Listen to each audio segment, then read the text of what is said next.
Now, Ron, I couldn't help but notice this loud ticking sound as soon as I came into the museum. What is the source of that? That would be our tower clock. And this is actually an original clock, dates back to about 1912, and was from the old Vernon post office.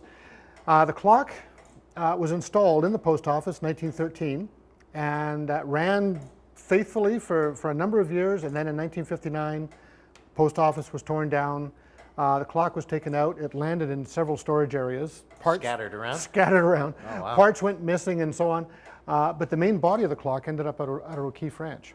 Oh. And we rescued the clock mechanism, determined what was missing. We contacted J. Smith and Sons, the people who originally built the clock in Britain. Yeah. They were still in existence. Still in existence. Wow. Wow. I asked them, do you happen to have a pendulum to a 1912 tower clock? And he said, how many do you want? What's going on here? It's about to chime.